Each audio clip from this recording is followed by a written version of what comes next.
Assalamu alaikum class, this is our third lecture, online lecture. I hope you have enjoyed it so far. So if any difficulty, we will have online session and we can discuss it that you can make note of the of any questions if you have with the slide number, and then we can go over it again. So today, last time we had done multi-pressure system. We have discussed it, how the system works, what are the components, what are the energy balance equation, etc.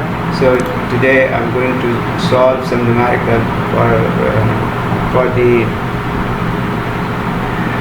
multi-pressure system. The first one is for a system which has two evaporator in it and one compressor. So this one is two evaporator and one compressor. This is the energy balance that we had done last time. So two evaporator with single compressor. Two evaporator with single compressor. So this one is utilizing a pressure reducing device, and we have to do an energy balance or enthalpy balance after PRB or inlet of the compressor at point 1. We have to do that. And this is the mass balance at this point here between 6 and 1.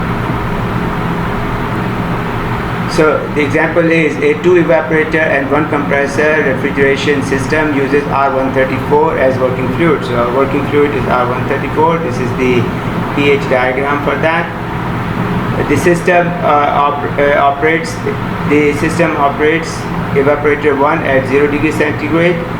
Evaporator 1, this one at 0 degrees centigrade. This temperature here is wrong, currently make a note of that. This is 0 degrees centigrade. Evaporator 2 at minus 26.4 degrees centigrade, and this is evaporator number 2, and this is at minus 26.4 degrees centigrade.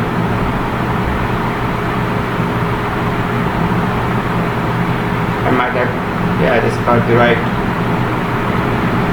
So the lower one should be the minus 26 and the above one should be 0 degrees centigrade. So this one must be minus 26 degrees centigrade and this one must be 0 degrees centigrade. The two evaporators. And the condenser at 800 kilopascal. So this line is 800 kilopascal. The refrigerant is circulated through the compressor at the rate of 0.1 kilogram per second. So m dot is given as 0.1 kilogram per second through the compressor at the rate of this. So the mass flow rate from this compressor is 0.1 kilogram per second. And the low temperature evaporator serves a cooling load of 8 kilowatts. So this one, the low temperature one, must be the bottom one, has a cooling capacity of 8 kilowatts. Determine the cooling rate of the high temperature evaporator, the power required by the compressor, and the COP of the system. The refrigerant is saturated liquid at the exit of the condenser. So here it is a saturated liquid, not subcooled. It's a saturated liquid. And the condenser and saturated vapor at the exit of the each evaporator, and the compression is isentropic. Compression process is isentropic. So let's go over. The first thing we have to do is to find out enthalpies at major points, especially at the saturation lines, at the saturated liquid line and saturated vapor line, and then we have to find out the superheated enthalpy of state 2. So m dot 1 is given at 0.1 kilogram per second, and q dot L1, that is the evaporator 1, is 8 kilowatt. Cooling capacity of the refrigerating capacity of the low temperature evaporator is 8 kilowatt. If these two information is given, then H4 and H3 are equal. In fact, H4, H3 are equal, and H4, H3 and H7, they are all equal. H3, H4, H7, they are all equal. And H5 is 8G at 0 degree centigrade. H5 is 8G at 0 degree. This is 0 degree temperature here. So 0 degree centigrade. So if we look it up 0 degree centigrade, Hg value is 398.60. So that's what here. H8 is 8G at minus 26.4 degree centigrade. H8 is this point here, which is Hg at minus 26.4 degrees centigrade, the lower evaporator temperature. So that is 382.57. If we look up, we don't have 26.4, we have 26 and we have probably like 27. So you have to do an interpolation for that. If you look at up the value for minus 26 degrees centigrade, then 8G for minus 26 is 382.82 and this is 382.57. So we need to do probably an interpolation here and we'll get this value. So we did find out the enthalpies at the major points. Now H3 is HF at 0.8 megapascal. 800 kilopascal is the pressure of the condenser, so 0.8 megapascal. It will be from H3 will be saturation table at 0.8 megapascal. So we don't have 0.8 exactly, we have 0.814 megapascal. So again the value here is 244.62 and I have taken 243.58. So we have to go through an interpolation process, then we will get this answer of 243 instead of 244. Okay, so that will be the H3 here. Then H3 is equal to H4 and H7 like that.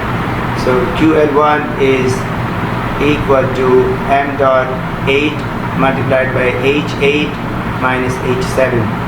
So this way we can find out what is the mass flow rate in the low temperature, the lowest temperature evaporator, because these two values are from the table, we do them out, we find that out earlier. So this one is 0.0576 kilogram per second. Okay, I hope you understand. H7 is H3 is right there, and H8 is 8G at minus 26.4. So this is there, 382.57. Replace the values here. Q dot L1 is given, so we can figure out m dot 8 is constant. Now do the energy balance about this about the point there after point this point here with this point here. So m8 plus m6 should be equal to m1. m8 plus m dot 8 plus m dot 6 should be equal to m dot 1. So because we figure out what is m dot 8 is and m dot 1 is given, so m dot 6, which is the mass which is going through the high temperature evaporator, which is 0.0424. Okay, m dot 6 and m dot 5 are same there before, and m dot 6 and m dot 5 they are same because they are just before the pressure reducing valve. Energy balance at state 1. Okay, so m dot 8 H8 is the energy which is flowing in, and m dot 6 and H6 are also flowing in. At this point here, 6 and 8 are flowing in, 1 is flowing out, should be equal to m dot 1 H1. So from here we can accurately pinpoint what is the value of H1. Okay, H1 here, it seems that it is on the saturation line, but it will be a little bit off. So the value of H1 turns out to be 389.37. Okay, now as we know H1 and we know P1 is Psat at minus 26.4 degrees centigrade, which is 0.1 megapascal. We use the pH chart to locate the state 1 using H1 and P1 and find S1 is equal to 1.77. So using the pH chart here, we can find out S1. So S1 will be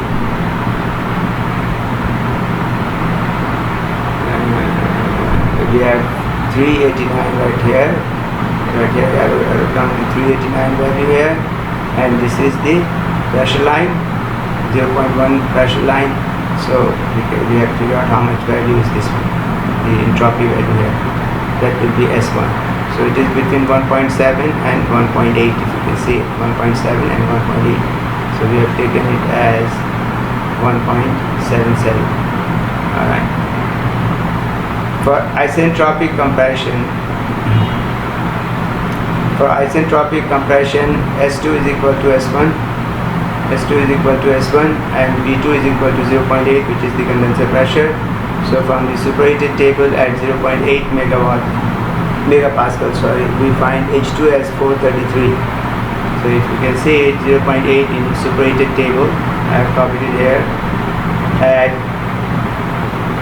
Add the two values of S1 is equal to S2, which is 1.77. Not in the table, we have 1.7758 or 1.74. Okay, and the P pressure value is 0.8 is there, so I can take 0.8 is there in the separated table. So, but the entropy, the exact entropy is not there, so we can take an interpolation. We are discussing for point 2 how to find out the enthalpy value for point 2. So for that, what we know is what is the entropy value at point 1. So point 1 entropy value can be found out from the table, as and we know this pressure, the evaporator 1 pressure, which is saturation pressure at minus 26.4 degree, which is 0.1 megapascal. So 0.1 megapascal, this pressure line and enthalpy of 389 will determine what is the S1 value, and then this S1 should be equal to the value of entropy at point S2. So the S1 value we determine from these two from the chart using H1 and the pressure of 1 megapascal. So here you go, look at this one here. So this is the 389 enthalpy value of H1 that we have calculated, and this is the pressure of 0.1 megapascal, which is the evaporator pressure. So these two lines are crossing here, and these are the constant entropy line which are passing 1.7 and 1.8. So the blue line is our target line. So if we estimate, it will be more than 1.7, less than 1.8. It is more close to 1.8. So we consider it to be a 1.77 entropy. Now this entropy and the entropy value at the condenser inlet should be same. So this is the compressor inlet. This is the compressor outlet which is going into the condenser inlet. Condenser pressure is 800 kilopascal or 0.8. So this red line is the condenser pressure line. So this constant entropy line is causing it at this point. We draw a straight vertical line from here. The yellow one is the enthalpy, will give you the enthalpy value at point 2. So H2 is about 433 kilojoule per kilogram Kelvin. So that will be the H2 value. So we can find out H2 value by the table, as it says here. Alternately, draw a constant entropy line from 1, and state 2 lies where it intersects the 0.8 megapascal line. Read the H2 value from the chart. Okay, so we can do that way, or we can do the interpolation here with the superheated table of 0.8 megapascal. So if you look up superheated table 0.8 megapascal and the entropy of 1.77, so 1.77 is straightforward, is not there. So we interpolate between this is showing the values of enthalpy and entropy for 0.8 megapascal superheated R134 vapor. So if we interpolate 424.61 and 434.85, you will get about this 433 kilojoule per kilogram value. So that's how we determine H2. Now with the help of this H2, we can find out the compressor work. In the meanwhile, we can also calculate what is the cooling capacity of the second evaporator, the evaporator at the top here. Because we know H4 and H5 already, we have determined that value. H4 and H5. H5 was where is H5 here? Let's see. H4 and H5. H4 is actually equal to H3, and H5 is Hg at 398. So those are the two values. We can use those values. That will give us the cooling capacity of the high temperature evaporator, which is 6.573 kilowatt. And because we already determined what is the H2 value. H1 we already know, so we can calculate what is the compressor work required. Mass flow rate was given, so compressor work is 4.363 kilowatt. Now we can use both evaporator cooling capacity divided by the total compressor work. That will be the COPR. That value is 3.34. Sorry, that is the COPR for this multi-pressure refrigerating system. So I hope you understand. If there is any question, any queries that you have, you can ask during the live session. You should make a slide number and the question, then I should be able to answer you. But have your tables and annexure that we have supplied you handy with you, printed and handy with you. So when we refer to a value, we can look up the table and can find out. You should look up all these values already from your table. The values that I have copied here. I just copied for my quick reference, but you have to know it how to do it. And plus you have to already practice this thing, how to draw these lines, the constant pressure lines and the constant entropy lines, and how to read the value from the chart.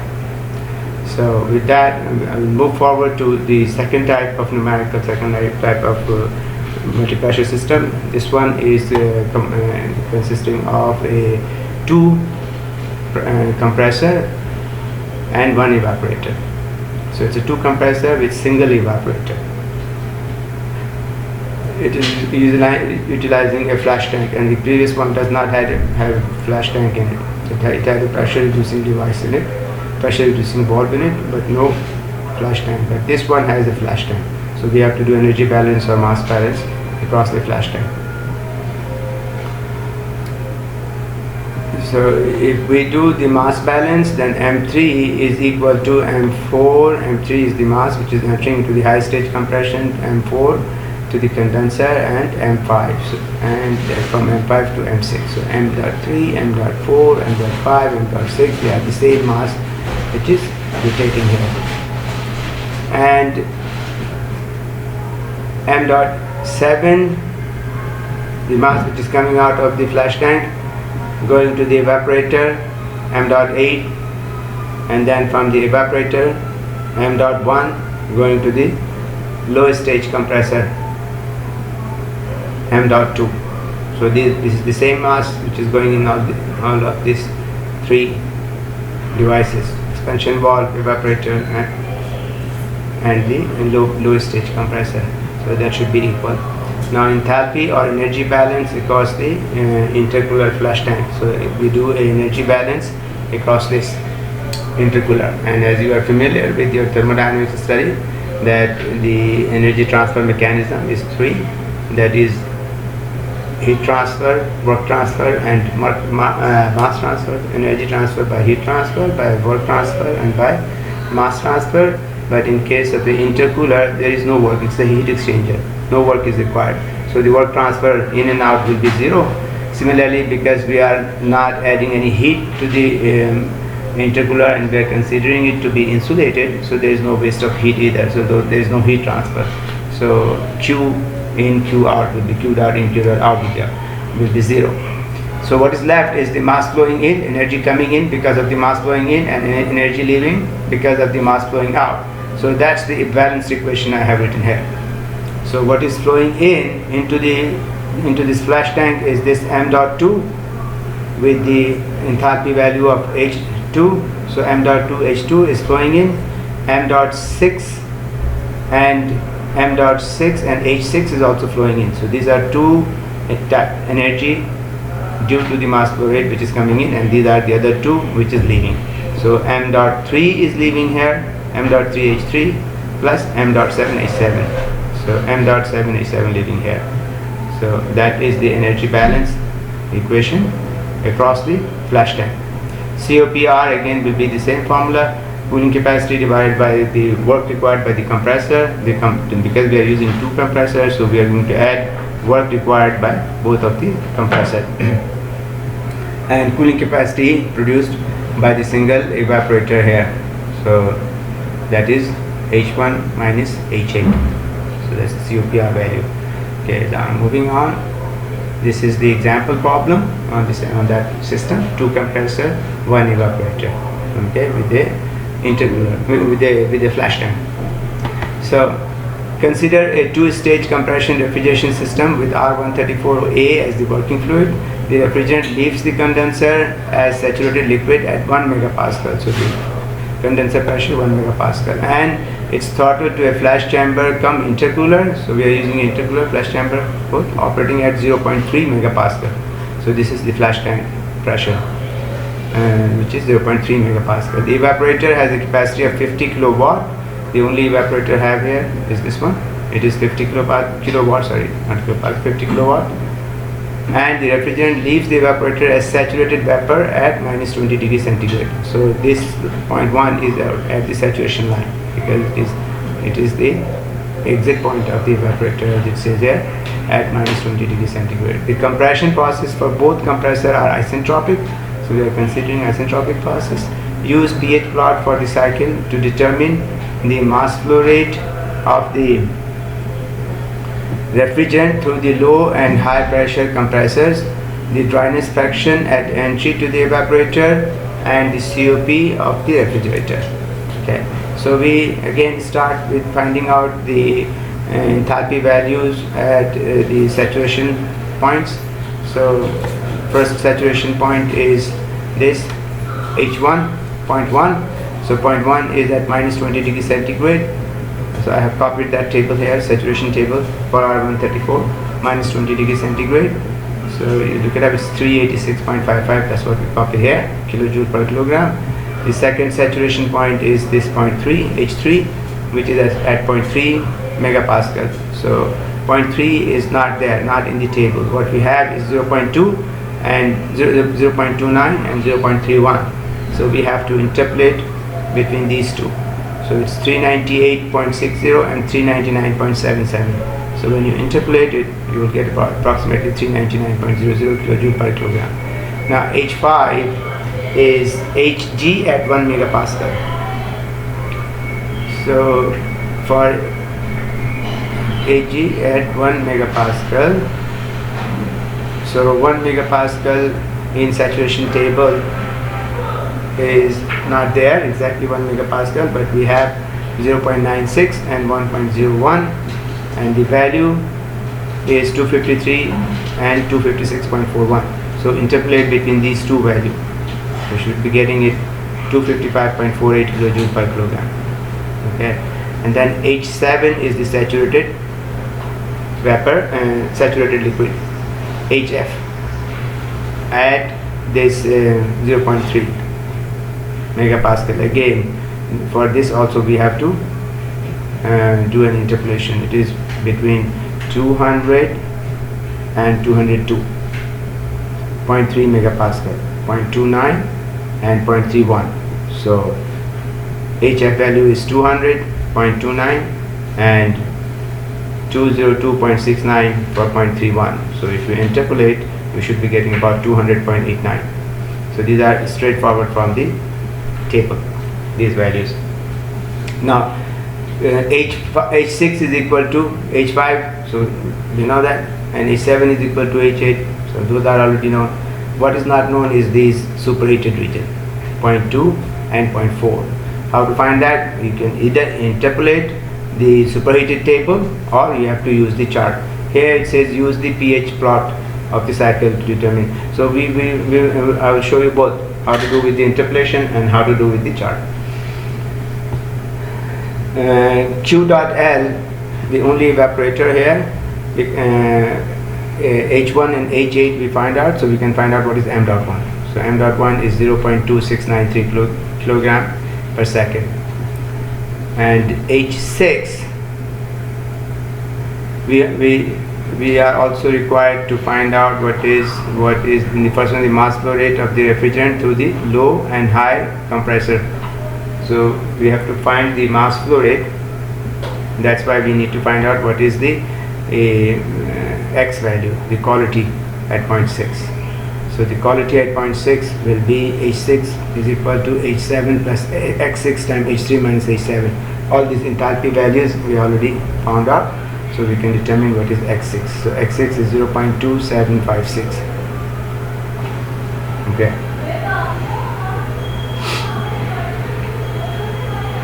Now the mass balance equation is that m dot 7 is equal to m dot 7 is equal to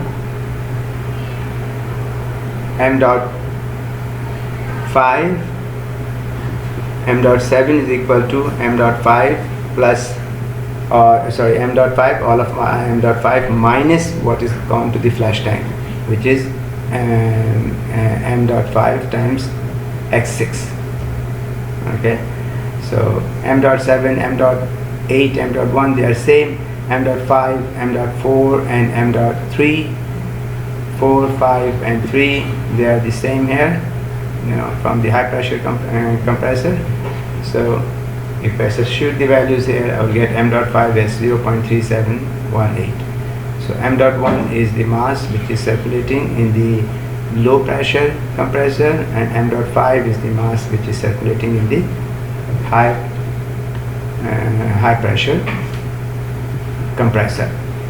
So that's one of the requirements, the mass flow rates of the refrigerant through the low and high pressure compressor. So we found out both of them. both of them. So moving on to find out H8.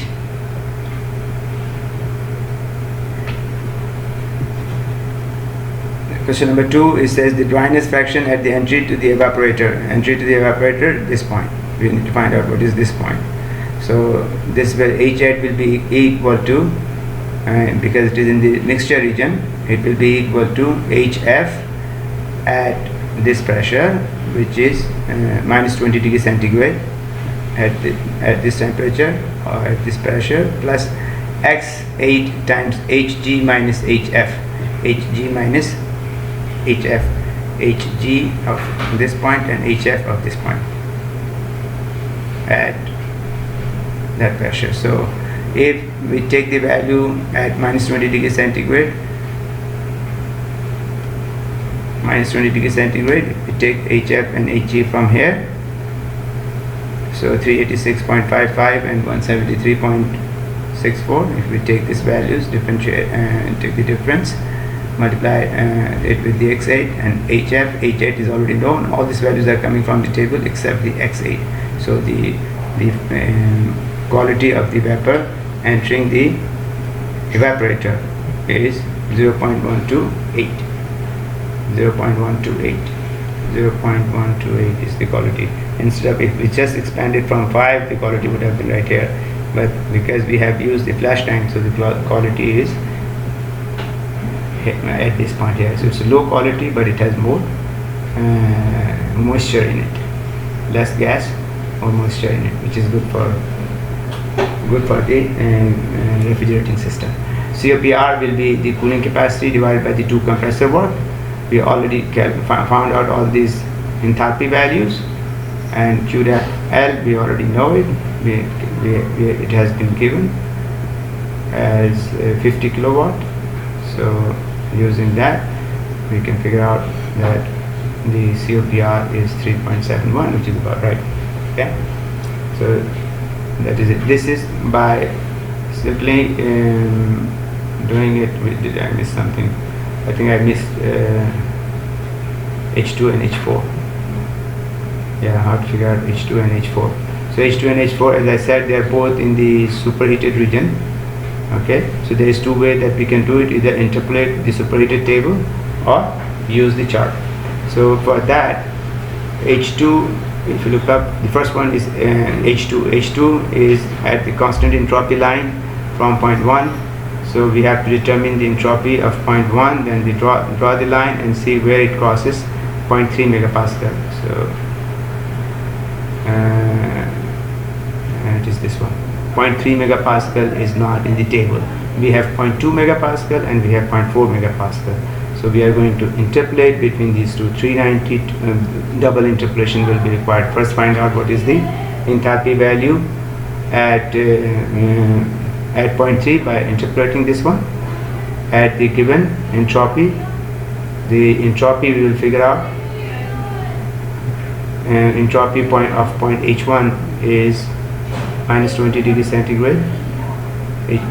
Minus 20 entropy is 1.74. so using this 1.74, draw the line, using that 1.74, 1.72 and 1.73. so between these two we have to interpolate, and we find out what is the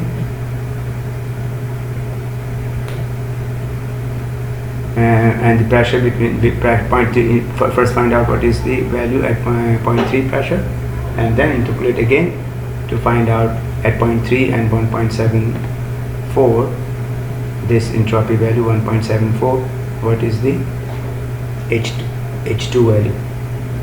Okay, for H2 we have to go through double interpolation. And for H4 H4 is 1 megapascal. So if we can find out what is the entropy of point 3, then draw that line, okay, or get the value of entropy for point 3. Point 3 is point 3. Point 3 here is at 0.3 megapascal. So 0.3 megapascal is not in the table, but 0.2 and 0.29 and 0.31 is in the table. So interpolating these two and interpolating this entropy value will give us the entropy S3 at this point, and then we have to figure out what is this using this entropy and using 1 megapascal superheated table, interpolate and find out what is the H2 value here. So here we have 1 megapascal and the entropy value that you will get by interpolating these two, 1.72 and 1.76, maybe 1.7, maybe 1.73. okay, so at 1.73, if you interpolate the enthalpy, find out the enthalpy here, so you will get 419, about 419 something. So what I have taken is 424 if I go through the interpolation. Okay, and so that's how we are going to interpolate, and we get the H2 and H4 values of 424 and 401. But if we use the table, if we use the chart, so the pressure lines are 1 megapascal was the condenser pressure line right here, the dark brown one, and this is the flash tank pressure of 0.3. This is 0.2 megapascal, this is 0.4 megapascal, 0.3 somewhere here. Okay, and then we have the evaporator pressure line of the evaporator at minus 20 degrees centigrade right here. So I draw a line at minus 20 degrees centigrade, horizontal line. So that is the evaporator pressure line. Now we have to draw the constant entropy lines. Okay, and then wherever that constant entropy line will cross the flash tank pressure line, that will be our H2 value, and wherever the constant entropy line will cross our condenser pressure line, that will give us the vertical line from that cross section point will give us the value for H4. So the entropy values, because this 0.1 and 0.3, they are known that they are on the saturation line. So when I draw this line, let's start with the 0.1. Okay, when I draw this 0.1 line, horizontal line at minus 20 degrees centigrade, so it crosses the saturation line right at point here. So I have to read this entropy value and draw this red line, which is now the constant entropy line, and it is between 1.7 and 1.8. So it is like approximately at the center of the two. So 1.75 may be the entropy line, this red one, which is going from here, and it is crossing the flash tank line right here at this point. So from here I draw a straight vertical line, so I get this one. So this value is between 400 and 450. Okay, so it is more close to 400. You have to make equal division for between this line from 400 to 450, and then divide this 50 value among the equal lines, maybe 5 lines to 10 each. so then it will become 400 and hold on 1 second, it will be like 4, more close to 400, so H2 will be something like 401, 402. Okay. Similarly, H4, because H3 we know that it is saturated, in the question it is given, it is at the saturation point, saturation line, vapor saturation line. So H4 is, H3 is right here, point 3 is right here. So we read what is the entropy value and draw the constant entropy line from point 3 going towards the condenser pressure, the green line, green one. So as I draw that line, it is again between 1.7 and 1.8 entropy value, but it is more close to 1.7. Okay, so as we draw this line, trying my best to keep it constant with reference to these two values, 1.7 and 1.8. so it crosses the horizontal line at this point. Okay, the green line is crossing the dark brown line at this point, so draw this vertical green line from here. So again it is between 400 and 450, but this time it is right about in the center of the two, so it is more close to like 425 value. So the value I have taken is 424.07. so that's how you can find out H2 and H4. H2 and H4 you need it for compressor work. Okay, so Q dot L divided by compressor 1 work plus compressor 2 work, W dot C2. So substitute the values because we have calculated all the enthalpies already, and QL is already given 50 kilowatt. So calculating it, you will get your answer as COPR of 3.71. So I hope this is clear and you can do it by yourself. Please do practice by yourself and you learn how to use this chart and how to read the values off of it. And if there is any difficulty, you can again ask me during the live session, and I hope this will be okay, but it does need practice. You have to practice to get right value. So once you start doing it by yourself and practice, I have also provided you the list of suggested problems, so do those problems, so that will also help you to understand and become good and efficient in finding out the right values, right enthalpy values. I thank you very much again. So inshallah we will meet again in the next week. This will be the third lecture of this week. So I will stop here and then we will start again for the next week. Thank you.